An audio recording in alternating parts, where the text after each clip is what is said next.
India England கடையில் first ODI match நடக்க போது அதோட ஃபேண்டசி ப்ரிவியூ பார்க்க போகிறோம். 4-1 அப்படின்னு T20 சீரியஸை இந்தியா ஜெயிச்சிருக்காங்க. பயங்கர கான்ஃபிடெண்ட்டாக இருப்பாங்க.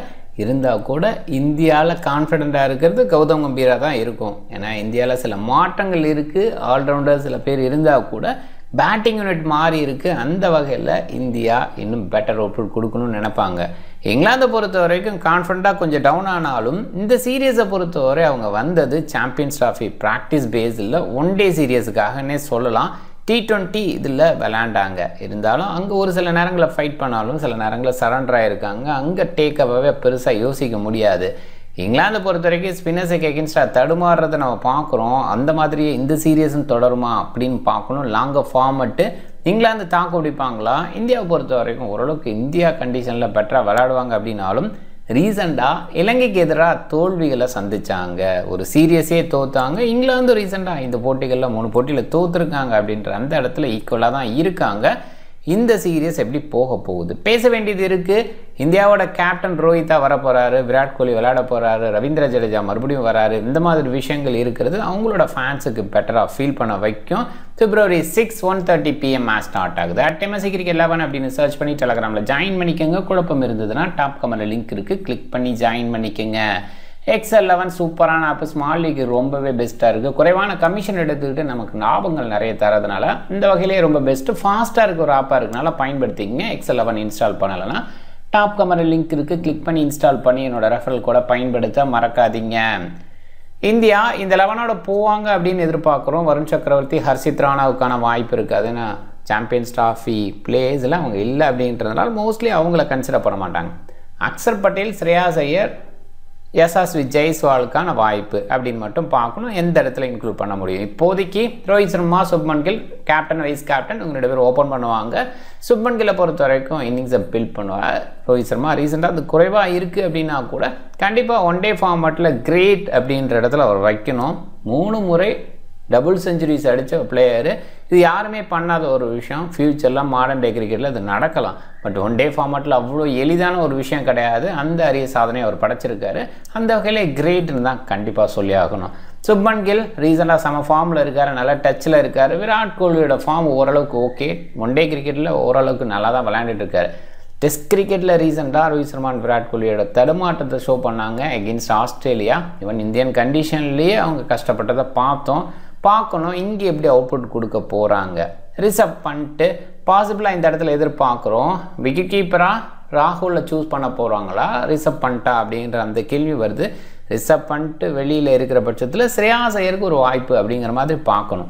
அதே நேரத்தில் ஒரு லெஃப்ட் ஹேண்ட் பேட்டர் டாப் ஆடலை அப்படிங்கிற அந்த கன்சிடரேஷனில் ரிசர்வ் பண்ணிட்டுக்கான ப்ரையாரிட்டி இருக்குது. ரீசெண்டாக அவரோட ஃபைட்டு நல்லா இருக்குது அப்படின்ற அந்த பேஸ்லையும் யோசிப்பாங்க.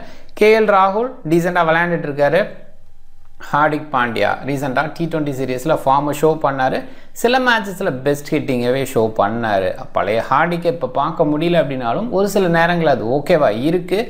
அண்ட் சூப்பர் ஆல்ரவுண்டர், இந்தியாவோட பெஸ்ட் ஆல்ரவுண்டர். ஃபாஸ்ட் பவுலிங் பேஸ்லனா கண்டிப்பாக அவரை சொல்லி ஆகணும். Washington Sundar, Ravindra Jadeja, Kuldeep Yadav 3 spinner. இந்த 3 ஸ்பின்னர் இருப்பாங்கன்னு எதிர்பார்க்கலாம். இன்னொரு லெஃப்ட் ஆர்ம் ஆர்த்தடாக்ஸை வச்சுக்கலாம், வாசியை வெளியில் வைக்கலாம் அப்படிங்கிற அந்த ஆங்கிலையும் யோசிக்கிறாங்களா? அக்ஷர் பட்டேலுக்கான வாய்ப்பு தொடர்ந்து இருக்குமா அப்படின்னு பார்க்கணும். அண்ட் ரவீந்திர ஜடேஜாவுக்கு வாய்ப்பு கொடுப்பாங்கன்னு தான் நினைக்கிறேன். குல்தீப் யாதவ் இந்த ஃபார்மேட்டுக்கே பெஸ்ட்டாக பயன்படுத்தியிருக்காங்க. T20 கிரிக்கெட்லேயே நல்லா பண்ணுவார். இருந்தால் கூட அங்கே அவ்வளோவா எடுக்காமல் இங்கே ஃபார்மேட்டில் தொடர்றாங்க. நல்லா போனிங் கொடுத்துட்ருக்காரு. கன்சிஸ்டன்ட் அவுட்புட் இருக்குது.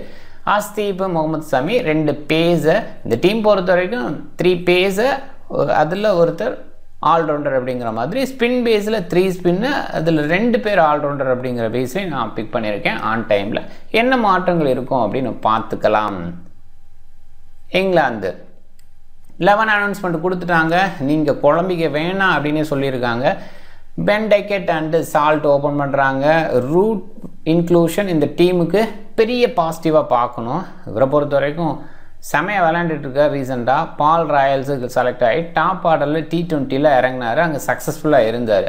அங்கே ஒரு சக்ஸஸ்க்கு மெயினான காரணம் ஸ்லோ ட்ராக்ஸு அந்த மாதிரி இடத்துல ரூட் எடுத்தால் நல்லா இருக்குன்னு யோசிச்சாங்க. செமையாக ரூட் விட்டார். செமையான போலிங்கும் கொடுத்தாராங்க, நம்ம பார்த்தோம்.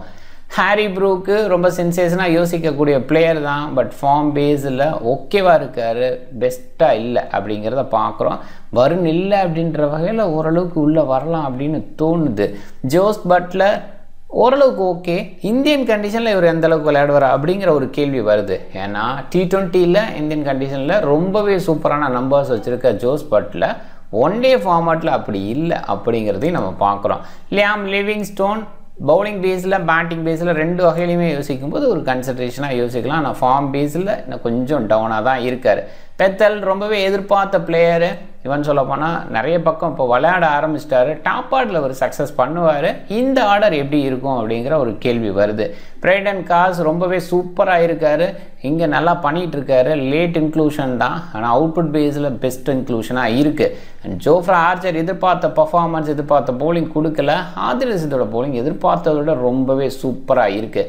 சக்கீப் முகமது ஒரு போட்டியில் T20யில் கலக்குனார். ஒரே ஓவரில் மெய்டன் +3 விக்கெட் அப்படின்றத கொடுத்தாரு. அடுத்த மேட்சே ட்ரா பண்ணாங்க இங்கிலாந்து.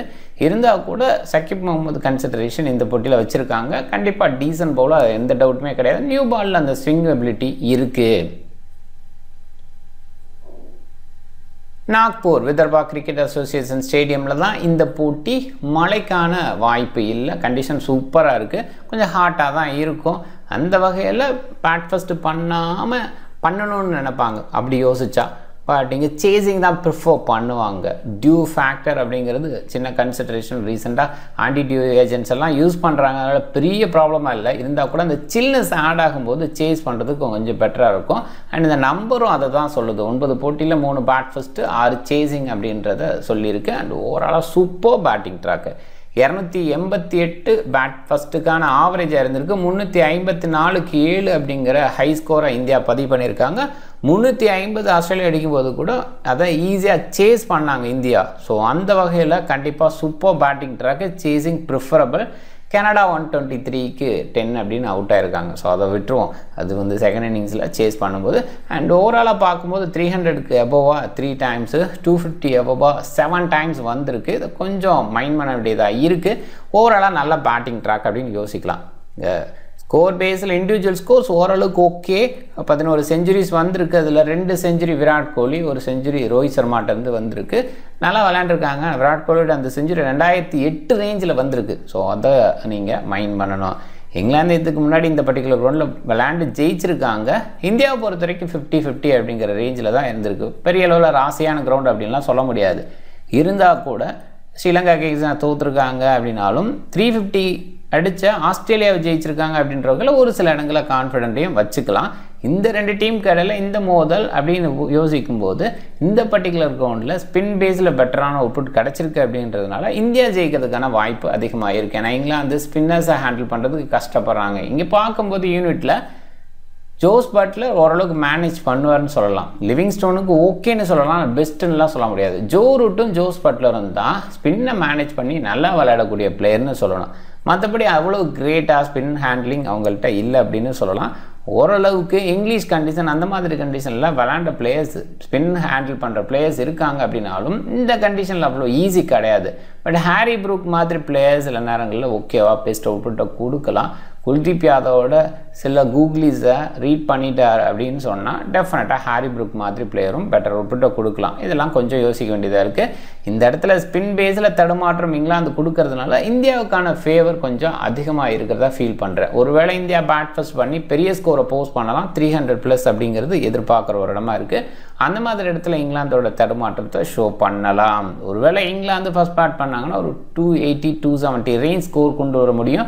ஏன்னா அந்த பேட்டிங் டெப்த் இருக்குது அப்படின்றதுனால 30-40 அப்படின்றத ஓரளவுக்கு கேரண்டி கொடுக்கக்கூடிய பிளேயர்ஸாக இருக்காங்க. சில பிளேயர்ஸ் கொஞ்சம் இன்னிங்ஸை பில்ட் பண்ணுறாங்க. ரூட்டு பட்லர் இவங்கெல்லாம் இன்னிங்ஸை பில்ட் பண்ணி கொடுத்தா அந்த 270-280 ரேஞ்சை ரீச் பண்ண முடியும். அப்போ இந்தியா எளிதாக ஜெயிச்சிருவாங்க அப்படிங்கிற அந்த இடத்துலையும் நாம் நிற்க வேண்டியது இருக்குது. ஓவராலாக இந்தியாவுக்கு ஃபேவரான ஒரு இடமா இருக்கும்னு எதிர்பார்க்குறேன். இந்தியா பவுலிங் பேஸில் ஹார்திக் பாண்டியா கிக்கில் எல்லாருமே பவுல் பண்ணுவாங்க. அதில் சமி, அஸ்தீப், ஹார்திக் பாண்டியா ஃபாஸ்ட் பவுலிங் பேஸில் கொஞ்சம் ஓவர் பேஸில் இவங்க 2 பேரும் அதிகமாக வீசுவாங்கன்னு எதிர்பார்க்குறேன். வாசி கொஞ்சம் ஓவர் குறைவாக வீசலாம். ரீசெண்டாக T20யில் இருக்கும்போது அவ்வளோவா நிறைய ஓவர்ஸ் கன்சிடர் பண்ணலை. ஸோ அந்த வகையில் பார்க்கணும். அண்ட் ஜடேஜா குல்தீப் யாதவ் இந்த ஃபார்மேட்டில் பெருசாக பண்ணியிருக்காங்க. குயிக்காக ஓவர்ஸை முடிக்கணும் அப்படிங்கிற இடத்துல ஜடேஜாவை பயன்படுத்துகிறது ரொம்பவே பெஸ்ட்டு. இப்போ 40 ஓவர்ஸ்க்கு அப்புறம் அந்த பவர் பிளே அப்படிங்கிறது வந்து ஃபீல்டு ஸ்ப்ரெட் ரொம்ப அதிகமாக ஆகிறதுனால நிறைய நேரங்களில் அந்த இடத்துல ஸ்பின்னர்ஸை கொஞ்சம் பயன்படுத்த பார்க்குறாங்க. குல்தீப் மாதிரி கொஞ்சம் வெரைட்டி கொடுக்குற பவுலர்ஸ், அதே நேரத்தில் கொஞ்சம் ஸ்லோ த்ரூ த ஏர் போடக்கூடிய பவுலர்ஸை அந்த இடத்துல பயன்படுத்தலாம். ஜடேஜாவை கொஞ்சம் ஏர்லியாக ஃபினிஷ் பண்ணலாம் அப்படிங்கிற அந்த ஆங்கிள் யோசிக்கப்படுது. அண்ட் இங்கிலாந்தை பொறுத்த வரைக்கும் பவுலிங் ஆப்ஷனில் ஜோ ரூட்டை வைக்கலாம். அதே நேரத்தில் லியாம் லிவிங்ஸ்டன், பெத்தல் இவங்க 3 பேரும் ஸ்பின் ஆப்ஷனில், Brydon Carse, Archer, Saqib Mahmood fast bowling. Pure ஸ்பின்னராக ஆதில் ரஷீதை கன்சிடர் பண்ணோம். ஒரு கண்டிப்பாக 10 ஓவர்ஸ் வீசுவார். அண்ட் சப்போர்ட்டிங் பேஸில் Bethell, Liam Livingstone. And Joe ரூட்டுக்கு எவ்வளோ பவுலிங் கொடுப்பார் ஜோஸ் பட்லர் அப்படிங்கிற ஒரு கேள்வி வருது. ரீசெண்டாக நாம் பால் ராயல்ஸுக்கு பார்த்தோம், அது இல்லைன்னு சொல்லலை. 4 ஓவர் முழுமையாகவே நிறைய மேட்சஸில் போட்டார் அப்படின்றதையும் பார்த்தோம். இருந்தாலும் இங்கே இருக்கிற கண்டிஷனுக்கு பேஸ் பேஸில் பவுலர்ஸ் இருக்கும்போது ஸ்பின் பேஸில் முழுமையாக ஜோ ரூட்டுக்கான வாய்ப்பு கிடைக்குமா, இல்லை வாய்ப்பே கொடுப்பாங்களா அப்படிங்கிற அந்த கேள்வியும் வருது. எனிவே பவுல் பண்ணால் கண்டிப்பாக நல்ல பவுலராக அவுட்புட் கொடுக்க வாய்ப்பு இருக்குது, மைண்ட் பண்ணிக்கோங்க. Captain சாய்ஸுக்கு Virat Kohli, Hardik Pandya, Joe root பக்கம் நிறைய பேர் போயிருக்காங்க. ஸ்டில் விராட் கோலி மேலே ஒரு கான்ஃபிடென்ட் வச்சுருக்காங்க. விராட் கோலியை பொறுத்த வரைக்கும் ரீசெண்டாக பேர்த்தில் செஞ்சுரி அடித்தார். ஆஸ்திரேலியாவுக்கு எகென்ஸ்டாக டோட்டலாக ஒரு தடுமாற்றத்தை ஷோ பண்ணார். அடுத்தடுத்து டெஸ்ட் கிரிக்கெட்டை பொறுத்த வரைக்கும் 1 டே ஃபார்மேட்டில் ஓரளவுக்கு டைம் இருக்கும், ஒயிட் பாலில் கொஞ்சம் பெட்டர் அவுட்புட் கொடுக்க முடியும். இவர் கிங், அதில் எந்த டவுட்டுமே கிடையாது. இப்போதைக்கு கொஞ்சம் மைண்ட் செட் லெவலில் அவர் மாறி வரணும், அவ்வளோதான். அவரோட டெக்னிக் ப்ராப்ளம் இல்லை, எல்லா வகையிலையும் பெஸ்ட்டு. நிறைய நேரங்களில் ஆஃப் சைடு போகிறது அவருக்கு ப்ராப்ளம் அப்படின்லாம் சொல்லலாம். இதுக்கு முன்னாடி அந்த ஷாட்டில் தான் கவர் டிரைவ் அப்படின்னா கண்ணில் ஒத்திக்கிற அளவுக்கு விராட் கோலி பண்ணியிருக்கார் அப்படின்றதெல்லாம் நம்ம பார்த்துருக்கோம். ஸோ அந்த மாதிரி ஒரு கிரேட் பிளேயர் தான் விராட் கோலி. அவரோட மைண்ட் செட்டை மாற்றிக்கிட்டு உள்ளே வந்தால் செம்ம கேம் விளையாடலாம், செம்ம அவுட்புட் கொடுக்கறதுக்கு வாய்ப்பு இருக்குது. சாம்பியன்ஸ் டிராஃபி இந்த மாதிரி இடத்துல பெருசாக சக்ஸஸ் பண்ணிட்டு அவரோட ரிட்டைர்மெண்ட்டு கூட கொடுத்துடலாம், அது ஒரு விஷயம் இருக்குது. பட் கண்டிப்பாக வந்துட்டு இப்போ இருக்கிற ஸ்டேஜுக்கு விராட் கோலி மாதிரி பிளேயர்ஸு ஃபார்முக்கு வந்தால் கண்டிப்பாக அவரோட ஃபேன்ஸுக்கு மட்டும் இல்லை இந்தியாவுக்குமே பெஸ்ட் அவுட்புட்டாக இருக்கும் அப்படின்னு நான் நினைக்கிறேன். அண்டு அது சாம்பியன்ஸ் டிராஃபியை ஜெயிக்கிறதுக்கான ஒரு இடமாகவும் இருக்கும். அண்ட் ரிஸ்க்குன்னு பார்க்கும்போது சுப்மன் கில் கொஞ்சம் ட்ரை பண்ணலாம். ஏன்னா அவரை பொறுத்த வரைக்கும் இன்னிங்ஸை பில்ட் பண்ணுறாரு, பெரிய இன்னிங்ஸாக பில்ட் பண்ணக்கூடிய குவாலிட்டி வச்சுருக்காரு. பென் டெக்கெட் இனிஷியலாக கொஞ்சம் பேசஸை மேனேஜ் பண்ணால் அதுக்கப்புறம் ஸ்பின்னர்ஸை ஹேண்டில் பண்ணுவார்னு நினைக்கிறேன்.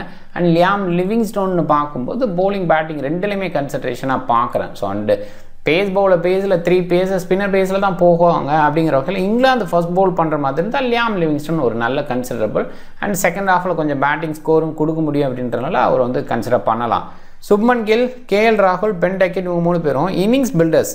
ஆனால் இவங்கள ரொம்ப குறைவாக பிக் பண்ணியிருக்காங்க. கண்டிப்பாக ட்ரை பண்ண வேண்டியவங்க கிராண்ட் லீக்கில். அண்ட் ஆதில் ரஷீதை பொறுத்த வரைக்கும் கூகுளி. இந்தியாவை பொறுத்த வரைக்கும் ஒரு ஆறுதல் விஷயமா சொல்லணும்னா லெஃப்ட் ஆர்ம் பேசர் இல்லை இங்கிலாந்து சைடு இல்லை. லெஃப்ட் ஆர்ம் பேசர் இனிஷியலாக இருந்தால் இங்கிலாந்து பேட்டர்ஸ் கொஞ்சம் தடுமாற்றம் காமிப்பாங்க. மிடில் ஆர்டரில் ஆதில் ரஷீது மாதிரி கூகுளி பவுலர்ஸ் இருந்தால் தடுமாறலாம். ஸோ அந்த வகையில் ஆதில் ரஷீதுக்கு ஒரு அட்வான்டேஜ் இருக்குது, குறைவாக பிக் பண்ணியிருக்காங்க, கொஞ்சம் வரலாம். அதே நேரத்தில் பேட்டிங் பேஸில் சின்னதாக கான்ட்ரிபியூட் பண்ண முடியும். பட் பேட்டிங் டெப்த் ரொம்ப இருக்கனால அவர் அளவுக்கு பேட்டிங் வரும்னு சில நேரங்களில் சொல்ல முடியாது. ரீசெண்டாக ஆஸ்திரேலியாவுக்கு எகென்ஸ்டாக 10 விக்கெட் அப்படின்ற மாதிரி இந்தியா விட்டாங்க, ஆஸ்திரேலியா விட்டாங்க, அதை நம்ம பார்த்தோம். இருந்தால் கூட ஆதில் ரஷீது மாதிரி ஒரு பிளேயர் வந்து வரும்போது கொஞ்சம் ஸ்கோர் பண்ணலாம் அப்படிங்கிற அந்த ஆங்கிளில் மட்டும் யோசிக்கணும். 1 டே கிரிக்கெட்டில் சில நேரங்களில் லேட்டர் ஆர்டர் இருக்க பேட்ஸ்மேனும் வருவாங்க அப்படிங்கிற அந்த ஆங்கிளில் வேணால் யோசிச்சுக்கலாம். சுப்மன் கில் கேப்டனாக ட்ரை பண்ணலாம், லியாம் லிவிங்ஸ்டோன் இந்த சைடு கேப்டனாக ட்ரை பண்ணலாம்.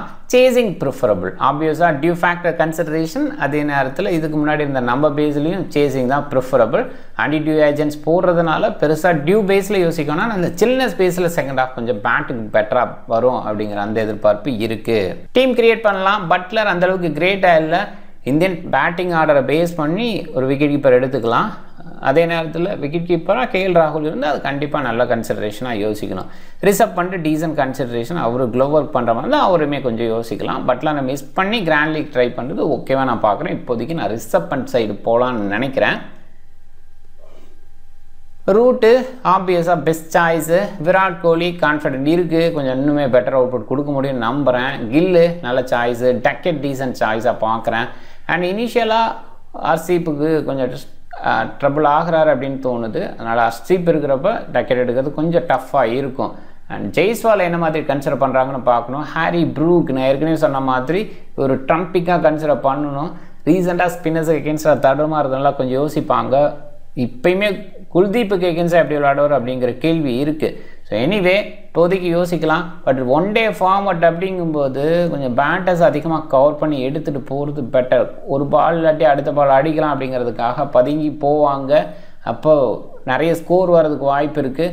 இப்போ இருக்கிற ட்ரீம் 11 லாஜிக்கில் யோசிச்சா, அப்போ நம்ம எக்ஸல் 11 டீம் க்ரியேட் பண்ணுறோம். இங்கே ட்ரீம் 11 லாஜிக்கில் யோசிச்சா நிறைய பாயிண்ட்ஸ் பேட்டர்ஸுக்கு தான் போகுது. பேட்டர் பேஸில் ஒரு டீமை க்ரியேட் பண்ணால் தான் இந்த போட்டியை பொறுத்த வரைக்கும் ஜெயிக்கலாம் அப்படின்றதுனால அப்போ டக்கெட் அண்டு ஹாரி ப்ரூக்கை நம்ம மிஸ் பண்ணாமல் போகணுமோ அப்படின்னு ஒரு இடத்துல யோசிக்க தோணுது. ஹார்திக் பாண்டியா ஆப்வியஸாக நல்ல choice, Jadeja decent choice, Liam Livingstone நல்ல சாய்ஸாக பார்க்குறேன். பெத்தல் பாசிபிளாக பவுலிங் ஒரு சில ஓவர் வீசுவார் அப்படின்னா கூட லேட்டாக வரதுனால கொஞ்சம் கன்சிடர் பண்ண பயமாக இருக்குது. பும்ரா இல்லை, சமி டீசன்ட் சாய்ஸு, குல்தீப் எடுத்துக்கலாம்னு நினைக்கிறேன். ப்ரைட் அண்ட் காஸ் ஆப்வியஸாக நல்ல சாய்ஸு. இந்த இடத்துல தான் நம்ம ஒரு பேட்டர் ஆஃப் பண்ணிவிட்டு ஆதில் ரஷீத் சைடு போகலாமா, பென் டக்கெட்டு அஸ்தீப்புக்கு எகென்ஸ்டாக கொஞ்சம் கஷ்டப்படுறார் அப்படின்ற இடத்துல ஆதில் ரஷீத் சைடு போகலாமா அப்படின்ற ஒரு ஆங்கிள் இருக்குது.